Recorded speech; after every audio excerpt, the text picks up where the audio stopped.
Nagkasala ang tao.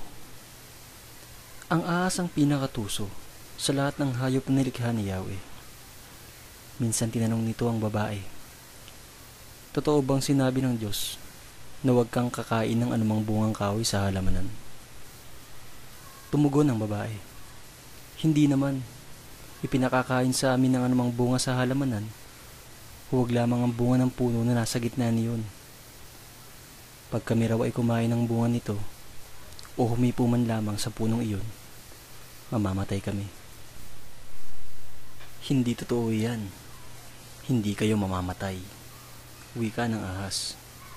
Gayon ang sabi ng Diyos, sapagkat alam niyang kung kakain kayo ng bungang niyon, magkakaroon kayo ng pagkaunawa. Kayo'y magiging parang Diyos. Malalaman ninyo ang mabuti at masama. Napakaganda sa paningin ng babae ang punong kahoy, at sa palagay niya ay masarap ang bunga nito. Nabuo sa isipan niya na mabuti ang maging marunong, kaya't pumitas siya ng bunga at kumain. Kumuha rin siya para sa kanyang asawa at kumain din ito. Nagkaroon nga sila ng pagkaunawa matapos kumain. Noon nila na lamang sila'y hubad, kaya kumuha sila ng mga dahon ng igos, pinagtagni-tagni at ginawang panakip sa katawan.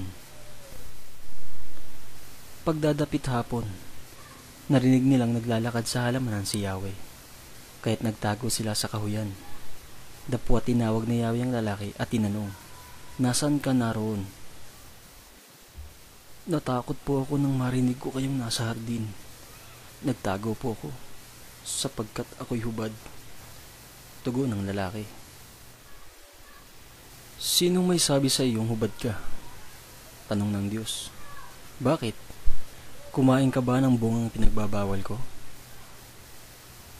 "Kasi pinakain po ako ng babaeng ibinigay ninyo sa akin," tugon ng lalaki. "Bakit mo naman ginawa iyon?" tanong ng Diyos sa babae. "Mangyari po'y nilinlang ako ng ahas, kaya ako natuksong kumain," tugon naman niya.